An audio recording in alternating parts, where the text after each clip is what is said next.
Hello friends, this is Raj Yadav and welcome back to smart CG update.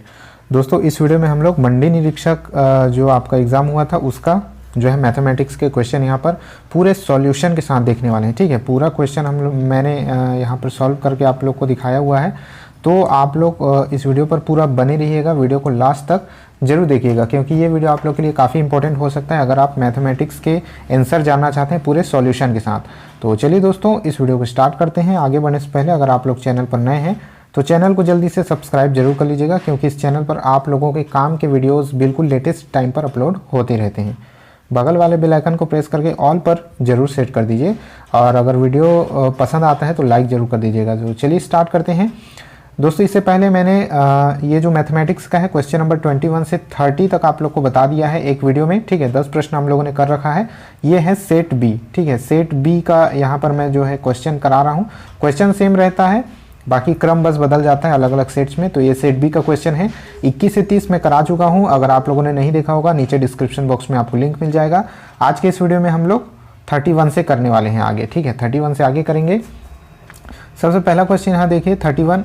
12 के गुणजों का लघुत्तम समापवर्तक क्या है? लघुत्तम समापवर्तक 1056 है। यदि इनमें से एक संख्या 132 हो तो दूसरी संख्या निम्न में से क्या होगी? तो यहाँ पर समापवर्तक, लघुत्तम समापवर्तक से प्रश्न पूछा गया है। तो इसका आंसर आपको कैसे बनाना है, आपको साइड में स्क्रीन में इसका जो है आंसर भी शो हो रहा होगा। सबसे पहले आपको क्या करना है, यहाँ पर जो है लघुत्तम समापवर्तक दिया हुआ है। ठीक है, और एक संख्या 132 दिया हुआ है। तो दूसरी संख्या को आप क्या करेंगे, 12x मान लेंगे। दूसरी संख्या को क्या मान लेंगे, 12x, क्योंकि यहाँ पर दिया गया है कि 12 का गुणज है। तो जैसे ही दूसरी संख्या पता चलता है तो दोनों का फिर 132 का और 12x का जो है आपको लघुत्तम समापवर्तक निकाल लेना है। तो जब आप इसका लघुत्तम समापवर्तक निकालेंगे तो कितना आ जाएगा, 132x इसका लघुत्तम समापवर्तक आ जाएगा। और जैसे ही लघुत्तम समापवर्तक 132x आता है तो यहाँ पर चूंकि लघुत्तम समापवर्तक जो है पहले से ही दिया हुआ है 1056, तो ये दोनों बराबर हो जाएंगे। दोनों को बराबर करेंगे। ठीक है, बराबर के एक तरफ इसको और एक तरफ इसको रखेंगे तो x का मान आपका आ जाएगा। ठीक है, x का मान कितना आ जाएगा, x का मान आपका आ जाएगा 8। तो इस तरह से आप जो है इस क्वेश्चन का सॉल्यूशन निकाल सकते हैं। अब x का मान निकालने के बाद 12 से उसको इंटू कर देंगे। ठीक है, 12 इंटू x कर देंगे, 12 इंटू 8 कर देंगे तो 12 × 96। ऑप्शन नंबर सी इसका राइट आंसर हो जाएगा। चलिए आगे बढ़ते हैं क्वेश्चन नंबर 32। क्वेश्चन नंबर 32 यहाँ पर आपको जो है समीकरण यहाँ सरल करने के लिए दिया जा रहा है। x का मान दे दिया गया है √3/2, और ये जो आपका क्वेश्चन है ये पूछा जा रहा है। तो इस तरह के क्वेश्चन में कैसे करते हैं आपको पता ही होगा, अगर आपने प्रैक्टिस किया होगा तो। ठीक है, तो इस तरह का जो सवाल होता है उसमें क्या किया जाता है, इंटू करके ये जो ऊपर में प्लस वाला चिन्ह है, ठीक है, प्लस बीच में प्लस है, आप देख पा रहे होंगे। तो ये प्लस वाले चिन्ह को ही यहाँ पर फिर से लिख लिया जाता है। ये पूरे को, इस पूरे को यहाँ पर लिख लिया जाता है, यानी इंटू कर दिया जाता है इससे। ठीक है, और डिवाइड में फिर से ये जो ऊपर रहेगा वही नीचे भी रहेगा, तो दोनों को काटने से एक ही आता है। इस वजह से ये जो हिस्सा है उसी का ऊपर और नीचे दोनों जगह इंटू कर दिया जाता है। तो बगल में आपको सॉल्यूशन नजर आ रहा होगा। ठीक है, इसी तरह से जब आप इसको सरल करना स्टार्ट करेंगे तो ये इसका होल स्क्वायर हो जाएगा, और ये वाला a + b a - b का सूत्र बन जाएगा आपका। तो इस तरह से जब आप सरल करेंगे तो आंसर आपका आ जाएगा, इसका जो राइट आंसर होगा वो हो जाएगा ऑप्शन नंबर डी। ठीक है, बगल में सॉल्यूशन देख सकते होंगे, ऑप्शन नंबर डी √3 इसका राइट आंसर हो जाएगा। आगे बढ़ते हैं क्वेश्चन नंबर 33। कोई धन साधारण ब्याज की दर से 20 वर्ष में 4 गुना हो जाती है तो ब्याज की वार्षिक दर क्या है? तो दोस्तों, ये जो क्वेश्चन नंबर 33 है, मेरे हिसाब से, मेरा जो सॉल्यूशन है उसके हिसाब से ये क्वेश्चन विलोपित हो सकता है। विलोपित इसलिए हो सकता है क्योंकि जो आंसर आ रहा है वो ABCD जो भी ऑप्शन है चारों में से जो है मैच नहीं हो रहा है। तो बगल में आप लोग सॉल्यूशन देख सकते हैं। ठीक है, इसका सॉल्यूशन कुछ इस तरह से ही किया जाता है जो यहाँ पर आपको स्क्रीन में भी शो हो रहा होगा। तो जो है इसको सॉल्व करने के बाद इसका आंसर जो है 15% आ रहा है, 15%, लेकिन यहाँ पर 15% का ऑप्शन नहीं दिया हुआ है। इस वजह से ये क्वेश्चन मेरे हिसाब से विलोपित हो सकता है। अगर आप लोगों का आंसर आ रहा होगा तो कमेंट बॉक्स में कमेंट जरूर कीजिएगा, किस तरह से आंसर आ रहा है वो भी आप जरूर बताइएगा। चलिए आगे बढ़ते हैं क्वेश्चन नंबर 34। क्वेश्चन नंबर 34, यदि 60 वस्तुओं का क्रय मूल्य 40 वस्तुओं के विक्रय मूल्य के बराबर हो तो लाभ प्रतिशत बताना है। ठीक है, 60 वस्तुओं का क्रय मूल्य 40% के विक्रय मूल्य 40 वस्तुओं के विक्रय मूल्य के बराबर है। तो बगल में आपको सॉल्यूशन दिख रहा होगा।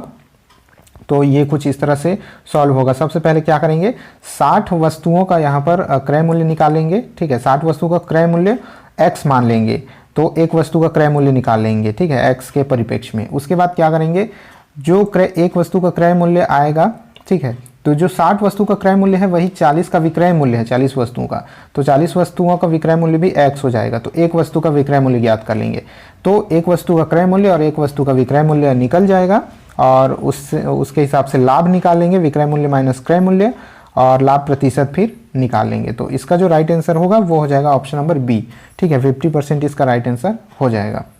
चलिए आगे बढ़ते हैं क्वेश्चन नंबर 35। क्वेश्चन नंबर 35 है पी, ये थोड़ा सा जो है 3-4 स्टेप में ये क्वेश्चन बनेगा, बहुत ही ईजी है। पी जो है 6000 रुपये में क्रय की गई वस्तु को 30% लाभ में क्यू को बेचता है। 6000 में उसने क्रय किया है और 30% लाभ में क्यू को बेच देता है। फिर क्यू क्या करता है, क्यू 40% लाभ लेकर के आर को बेच देता है, यानी उसमें 200 रुपये खर्च भी करता है, ठीक है। तो ये जो इसके लिए जो पी का जो विक्रय मूल्य होगा वो क्यू का क्रय मूल्य हो जाएगा। क्यू जितना पी जितने में बेचेगा क्यू उतने में खरीदेगा, ठीक है। उसके बाद क्यू इसमें 200 रुपये खर्च कर रहा है, तो क्यू जितने में खरीदेगा उसमें 200 ऐड कर देंगे, ठीक है, क्रय मूल्य निकालने के लिए। तो क्यू का जो क्रय मूल्य होगा वो 200 प्लस रहेगा उसमें। फिर जो 40% लाभ लेकर के वो आर को बेच देता है, तो जितने में क्यू बेचेगा उतने में आर खरीदेगा, तो आर का वो क्रय मूल्य हो जाएगा।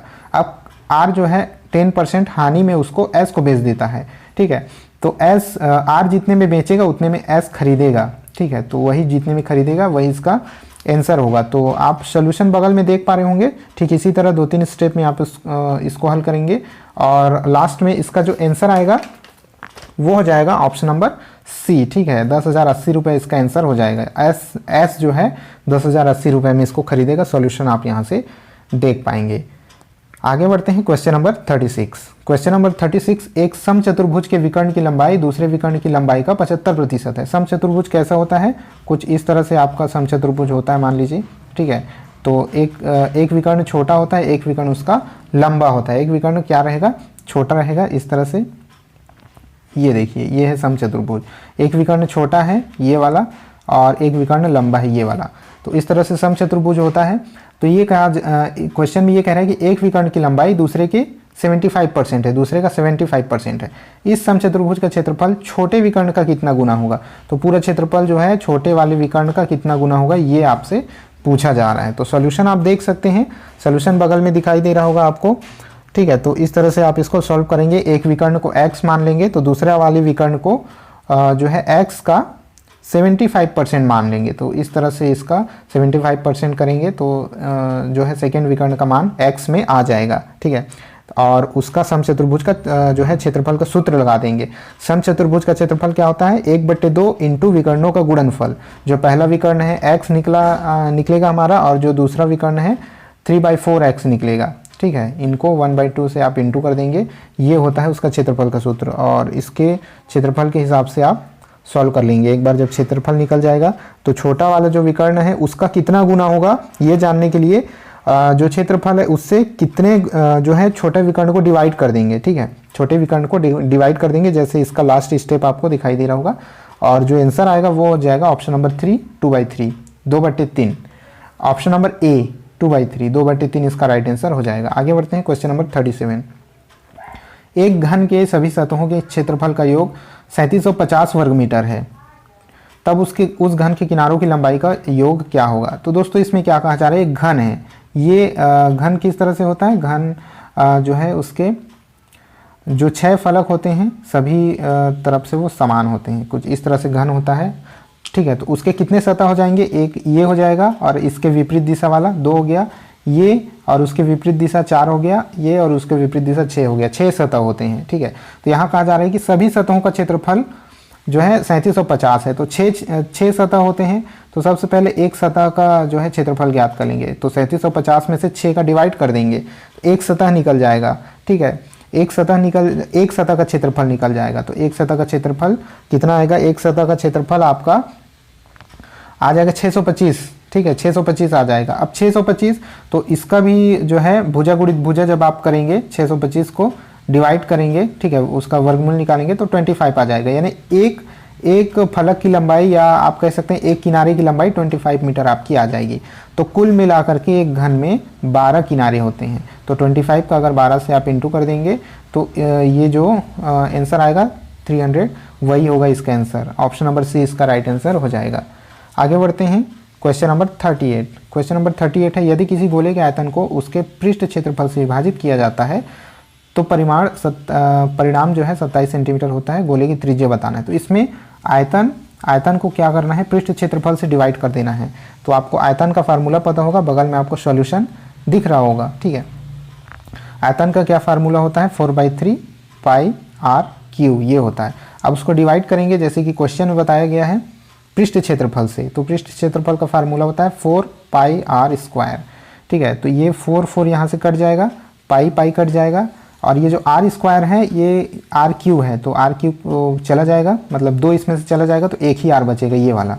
ठीक है, तो क्या हो जाएगा, r/3 ये हो जाएगा, और ये बोल रहा है कि परिणाम क्या होता है, 27 होता है। ठीक है, तो अब 3 को इससे इंटू कर देंगे, ये डिवाइड में है, इधर जाके इंटू हो जाएगा, तो r इज इक्वल टू कितना आ जाएगा, 81 इसका आंसर हो जाएगा। यानी कि त्रिज्या क्या होगा इसका, 81 सेंटीमीटर इसकी त्रिज्या हो जाएगी। ऑप्शन नंबर सी इसका राइट आंसर होगा। आगे बढ़ते हैं, क्वेश्चन नंबर 39। यदि संख्या 48327 यहाँ पे स्टार दिया गया है और 8 है, तो 11 से पूर्णतः विभाजित हो जाता है, तो स्टार का मान बताएं। यानी कि स्टार के जगह कोई ऐसी संख्या आपको रखना है जो कि 11 से डिवाइड हो जाए। तो इसको हल करने का सबसे सिंपल तरीका है, आप क्या करेंगे, सबसे सिंपल तरीका, इन चारों ऑप्शन को एक एक बार आप रख करके डिवाइड करके देख लेंगे और आपका आंसर आ जाएगा। तो 39 का जो राइट आंसर होगा दोस्तों वो हो जाएगा ऑप्शन नंबर डी, 1। ठीक है, आप स्टार की जगह 1 रख के देखेंगे तो 11 से टोटली ये डिवाइड हो जाएगा। आगे बढ़ते हैं, क्वेश्चन नंबर 40। यदि a + b + c is equal to 9, ab + bc + ca is equal to 23 हो तो aq + bq + cq minus 3ab का मान आपको बताना है। तो ये एक मान दिया गया है, ये एक मान दिया गया है, और इसका मान आपको बताना है। तो जैसे कि सॉल्यूशन में आपको यहाँ दिखाई दे रहा होगा, सबसे पहले क्या करेंगे, a + b + c का होल स्क्वायर करके, ठीक है, 9 जा 81 हो जाएगा होल स्क्वायर जब करेंगे तो। ठीक है, इसको थोड़ा सा सॉल्व करना पड़ेगा, जिससे आपका a² + b² + c² का मान निकलेगा। फिर आपको इस वाले फार्मूले में रख देना है। ये एक फार्मूला है दोस्तों, अगर आप नेट में सर्च करेंगे तो आपको मिल जाएगा, फार्मूला है।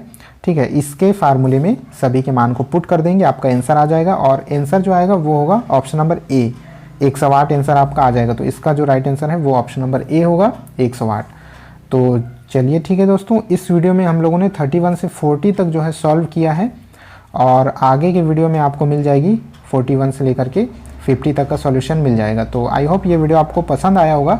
लाइक कर दीजिएगा, शेयर कर दीजिएगा अपने दोस्तों के साथ, और चैनल को सब्सक्राइब जरूर कर लीजिएगा, क्योंकि आगे भी वीडियोस आने वाले हैं। बगल वाले बेल आइकन को प्रेस करके ऑल पर सेट कर दीजिएगा। इस वीडियो में इतना ही था, मिलते हैं नेक्स्ट वीडियो में, तब तक के लिए जय हिंद।